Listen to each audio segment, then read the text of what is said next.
सुनिए, पुरवई का फ़ोन है, आपसे बात करेगी। मैं बैठक में फ़ोन लेकर पहुंच गई। हाँ हाँ, लाओ फ़ोन दो। हाँ पूर्वी बेटी, कैसी हो? तुम्हें एक मज़ेदार बात बतानी थी। कल खाना बनाने वाली बाई नहीं आई थी, तो मैंने वही चक्करदार जलेबी वाली रेसिपी ट्राई की। खूब मज़ेदार बनी। और बताओ दीपक कैसा है? तुम्हारी मम्मा अब बिल्कुल ठीक है। अच्छा बाय। बिटिया का फ़ोन लगता है। आगंतुक ने उत्सुकता जताई। जी, वह हमारी बहू है। बाप बेटी का रिश्ता बन गया है, ससुर और बहू के बीच। पिछले सप्ताह ये लखनऊ एक सेमिनार में गए थे। मेरे लिए तो बस एक साड़ी लाए और पुरवई के लिए कुर्ता, टॉप्स, ब्रेसलेट और न जाने क्या क्या उठा लाए थे। मुझ बेचारी ने तो मन को समझा बुझा कर पूरी जिंदगी निकाल दी थी कि इनके कोई बहन बेटी नहीं है, तो ये बेचारे लड़कियों की चीज़ें लाना क्या जाने। और अब देखिए कि बहू के लिए आपको तो ईर्ष्या बहुत होती होगी। यह देखकर अतिथि महिला ने उत्सुकता से पूछा। अब उस नारी सुलभ ईर्ष्या वाली उम्र ही नहीं रही। फिर अपनी ही बेटी से क्या ईर्ष्या रखना। अब तो मन को ही यह सोचकर बहुत सुकून मिलता है कि चलो वक्त रहते इन्होंने खुद को समय के मुताबिक ढाल लिया, वरना पहले तो मैं यही सोच सोच कर चिंता से मरी जाती थी कि मैं के फोबिया में कैद इस इंसान का मेरे बाद क्या होगा। आगंतुक महिला मेरा चेहरा देखती ही रह गई थी। बस मुझे कोई हैरानी नहीं हुई। हाँ, मन ज़रूर कुछ पहले की यादों में भटकने पर मजबूर हो गया था।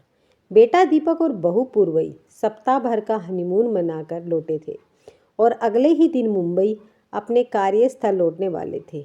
मैं बहू की विदाई की तैयारी कर रही थी कि तभी दीपक की कंपनी से फ़ोन आ गया। उसे 4 दिनों के लिए परीक्षण हेतु बेंगलुरु जाना था, तो पुरवई को भी साथ ले जा मैंने सुझाव रखा था। मैं तो पूरे दिन परीक्षण में व्यस्त रहूँगा। पुरु बोर हो जाएगी। पुरु, तुम अपने मम्मी पापा के पास हो जाओ, फिर सीधे मुंबई पहुंच जाना। मैं सीधा ही आऊँगा। अब और छुट्टी नहीं मिलेगी। तुम रवाना हो, मैं अपना मैनेज कर लूँगी। दीपक चला गया। अब हम पुरवई के कार्यक्रम का इंतज़ार करने लगे, लेकिन यह जानकर हम दोनों ही चौंक पड़े कि पुरवई कहीं नहीं जा रही थी। उसका 4 दिन बाद यहीं से मुंबई की फ़्लाइट पकड़ने का कार्यक्रम था। 2 दिन तो आने जाने में ही निकल जाएंगे। फिर इतने सालों से उनके साथ ही तो रह रही हूँ। अब कुछ दिन आपके साथ रहूँगी, पूरा शहर भी देख लूँगी। बहू के मुंह से सुनकर मुझे अच्छा लगा था। सुनिए बहू, जब तक यहाँ हैं आप ज़रा शाम को जल्दी आ जाए तो अच्छा लगेगा। इसमें अच्छा लगने वाली क्या बात है? मैं दोस्तों के संग मौज मस्ती करने या जुआ खेलने के लिए तो नहीं रुकता हूँ। कॉलेज में ढेर सारा काम होता है, इसलिए रुकता हूँ। जानती हूँ, पर अगर बहू शाम को शहर घूमने जाना चाहे तो कार घर पर ही है। उसे ड्राइविंग आती है। तुम दोनों जहाँ जाना चाहो चले जाना, चाबी पड़ोस में दे जाना। मनोहर भले ही मना कर रहे थे, लेकिन उन्हें शाम ठीक वक्त पर आया देखकर मेरा चेहरा खुशी से खिल उठा। चलिए बहू को कहीं घुमा लाते हैं। कहाँ चलना चाहोगी बेटी? मैंने पुरवई से पूछा। मुझे तो इस शहर का कोई आइडिया नहीं है मम्मा। बाहर निकलते हैं फिर देख लेंगे। घर से कुछ दूर निकलते ही एक मेला सा लगा देख पुरवई उसके बारे में पूछ बैठी। यहाँ चहल पहल कैसी? यह दिवाली मेला है, मैंने बताया। तो चलिए वहीं चलते हैं। बरसों से मैंने कोई मेला नहीं देखा है। मेले में पहुँचते ही पुरवई बच्ची की तरह किलक उठी। मम्मा पापा, मुझे बलून पर निशाना लगाना है, उधर चलते हैं ना।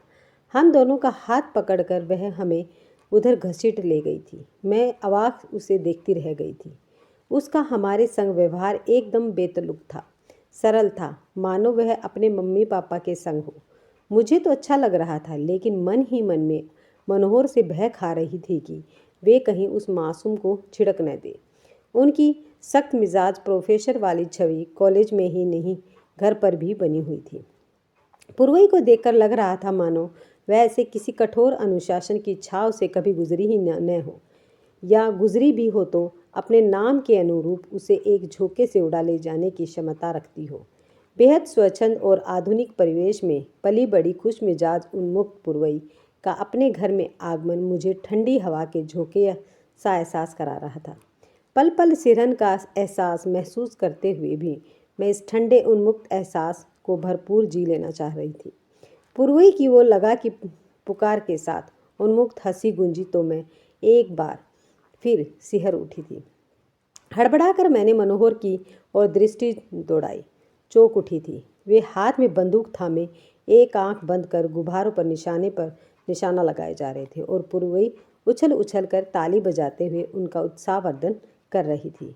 फिर यह क्रम बदल गया। अब पुरवई निशाना साधने लगी और मनोहर ताली बजाकर उसका उत्साहवर्धन करने लगे। मुझे हैरत से निहारते देख वे बोले उठे, अच्छा खेल रही है ना पूर्वी। बस उसी क्षण से मैंने भी पुरवई को बहू कहना छोड़ दिया। रिश्तों की जिस मर्यादा को जबरन ढोए जा रही थी, उस बोझ को परे धकेल एकदम हल्के हो जाने का एहसास हुआ। फिर तो हमने जमकर मेले का लुत्फ उठाया। कभी चाट का दोना तो कभी फालूदा, कभी चक्री तो कभी झूला। ऐसा लग रहा था मानो एक नई ही दुनिया में आ गए हैं। बर्फ का गोला चाटते मनोहर को मैंने टहोका मारा, अभी आपको कोई स्टूडेंट या साथी देख ले तो।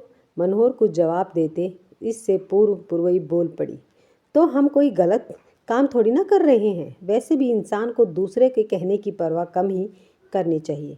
जो खुद को अच्छा लगे वही करना चाहिए।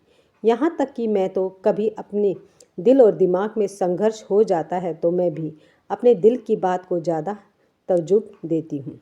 छोटी सी तो ज़िंदगी मिली है हमें, उसे भी दूसरों के हिसाब से जिए तो अपने मन की कब करेंगे। हम दोनों उसे हैरानी से ताकते रह गए थे।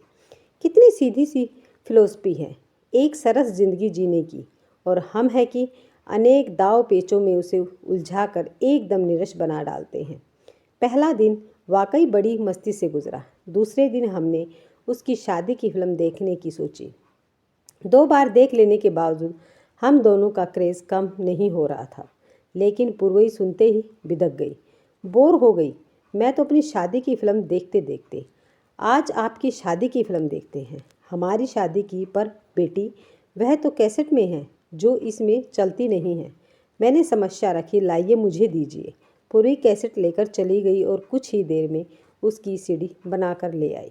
उसके बाद जितने मज़े लेकर उसने हमारी शादी की फिल्म देखी, उतने मज़े से तो अपनी शादी की फिल्म भी नहीं देखी थी। हर रस्म पर उसके मज़ेदार कमेंट हाजिर थे। आपको भी ये सब पापड़ बेलने पड़े थे। ओह, हम कब बदलेंगे। वाह पापा, आप कितने स्लिम और हैंडसम थे। मम्मा, आप कितना शर्मा रही थी। सच कहूँ तो फिल्म से ज़्यादा हमने उसकी कमेंट्री को एंजॉय किया, क्योंकि उसमें कहीं कोई बनावटीपन नहीं था। ऐसा लग रहा था कमेंट उसकी ज़बान से नहीं, दिल से उछल उछल कर आ रहे थे। अगले दिन मूवी, फिर उसके अगले दिन बिग बाज़ार। वक्त कैसे गुजर रहा था पता ही नहीं चल रहा था। अगले दिन पुरवई की फ़्लाइट थी। दीपक मुंबई पहुंच चुका था।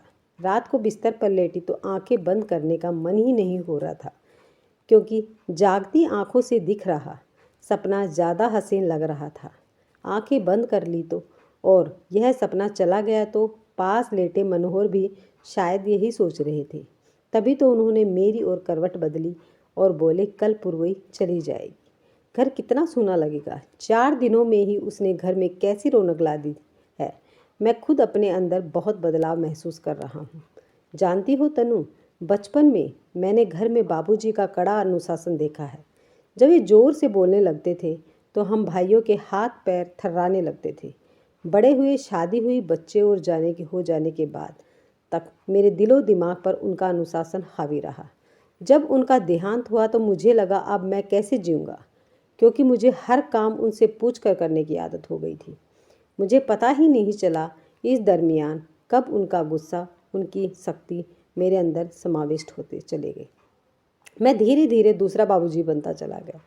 जिस तरह मेरे बचपन के शौक, निशानेबाजी, मूवी देखना आदि दम तोड़ते चले गए, ठीक वैसे ही मैंने दीपक के, तुम्हारे सबके शौक कुचलने का प्रयास किया। मुझे इससे एक अजीब आत्मसंतुष्टि सी मिलती थी। तुम चाहो तो इसे एक मानसिक बीमारी कह सकती हो, पर समस्या बीमारी की नहीं, उसके समाधान की है। पुरवई ने जितनी नरमाई से मेरे अंदर के सोए हुए शौक जगाए हैं और जितने प्यार से मेरे अंदर के तानाशाह को घुटने टेकने पर मजबूर किया है, मैं उसका एहसानमंद हो गया हूँ। मैं के फोबिया से बाहर निकलकर खुली हवा में सांस ले पा रहा हूँ।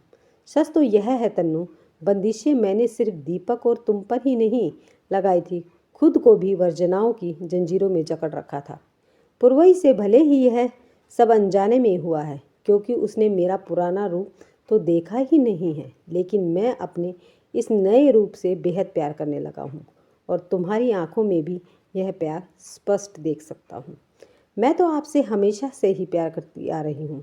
मैंने टोका वह रिश्तेदारों की मर्यादा में बंधा प्यार था, जो अक्सर हर पति पत्नी में देखने को मिल जाता है। लेकिन इन दिनों मैं तुम्हारी आंखों में जो प्यार देख रहा हूँ वह प्रेमी प्रेमिका वाला प्यार है, जिसका नशा अलग ही है। अच्छा, आप सो जाइए, सवेरे पुरवई को रवाना करना है।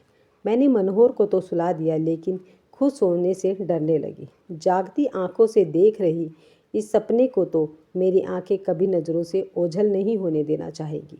शायद मेरी आंखों में भी अभी कुछ और सपने सजोने बाकी थे। पुरवई को विदा करने के चक्कर में मैं हर काम जल्दी जल्दी निपटा रही थी। भागते दौड़ते नहाने घुसी तो पाँव फिसल गया और मैं चारों खाने चित जमीन पर गिर गई। पाँव में फ्रैक्चर हो गया था। मनोहर और पुरवई मुझे लेकर अस्पताल दौड़े। पाँव में पक्का प्लास्टर चढ़ गया। पुरवई की फ्लाइट का वक्त हो गया था, मगर वह मुझे इस हाल में छोड़कर जाने को तैयार नहीं हो रही थी। उसने दीपक को फ़ोन करके सब स्थिति बता दी, साथ ही अपनी टिकट भी कैंसिल करवा दी। मुझे बहुत दुख हो रहा था। मेरी वजह से सब चौपट हो गया। अब दोबारा टिकट बुक करानी होगी। दीपक अलग परेशान होगा। डॉक्टर, दवा आदि पर भी कितना खर्च हो जाएगा। सब मेरी जरा सी लापरवाही की वजह से घर बैठे मुसीबत बुला ली मैंने। आप अपने आप को क्यों कोस रही हैं मम्मा? यह तो शुक्र है जरा से प्लास्टर से ही आप ठीक हो जाएंगी, और कुछ हो जाता तो। रही बात खर्चे की, तो यदि ऐसे वक्त पर भी पैसा खर्च नहीं किया गया तो फिर वह किस काम का? यदि आपके इलाज में कोई कमी रह जाती जिसका फल आपको ज़िंदगी भर भुगतना पड़ता, तो यह पैसा क्या काम आता? हाथ पैर सलामत हैं तो इतना पैसा तो हम चुटकियों में कमा लेंगे। उसकी बातों से मेरा मन वाकई बहुत हल्का हो गया। पीढ़ियों की सोच का टकराव में कदम कदम पर महसूस कर रही थी। नई पीढ़ी लोगों के कहने की परवाह नहीं करती, अपने दिल की आवाज़ सुनना पसंद करती है। पैसा खर्च करते वक्त वह हम जैसा आगा पीछा नहीं सोचती, क्योंकि वह इतना कमाती है कि खर्च करना अपना हक समझती है। घर की बागडोर तो जोड़ी अनाड़ी हाथों में आ गई थी। मनोहर को घर के कामों का कोई खास अनुभव नहीं था। इमरजेंसी में पराठा खिचड़ी आदि बना लेते थे। उधर पुरवई भी पहले पढ़ाई और फिर नौकरी में लग जाने के कारण ज़्यादा कुछ नहीं जानती थी, पर इधर 4 दिन मेरे साथ रसोई में लगने से दाल शक्कर के डब्बे तो पता चल ही थे। साथ ही सब्जी पुलाव आदि में भी थोड़े थोड़े हाथ चलने लग गए थे, वरना रसोई की उस दुनिया भी मैगी पास्ता और कॉफ़ी तक ही सीमित थी। मुझसे पूछ पूछ कर दोनों ने 2 दिन पेट भरने लायक पका ही लिया था। तीसरे दिन खाना बनाने वाले बाई का इंतज़ाम हो गया तो सबने राहत की सांस ली। लेकिन इन 2 दिनों में ही दोनों ने रसोई को अच्छी खासी प्रयोगशाला बना डाला था। अब जब तक फ़ोन पर उन प्रयोगों को याद कर हंसी से दोहरे होते रहते, तीसरे दिन दीपक भी आ गया था। 2 दिन और रुक कर वे दोनों चले गए। उनकी विदाई का दृश्य याद करके आंखें अब भी झलक उठती हैं।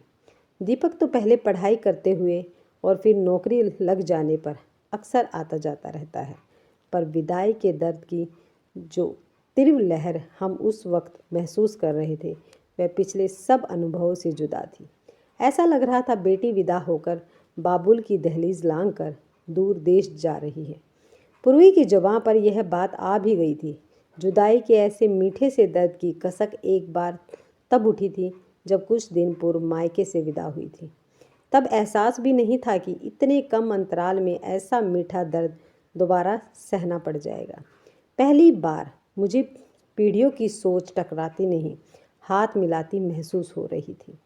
भावनाओं के धरातल पर आज भी युवा प्यार के बदले प्यार देना जानते हैं, और विरह के क्षणों में उनका भी दिल भर आता है। पुरवई चली गई। अब ठंडी हवा का हर झोंका घर में उसकी उपस्थिति का आभास करा रहा था।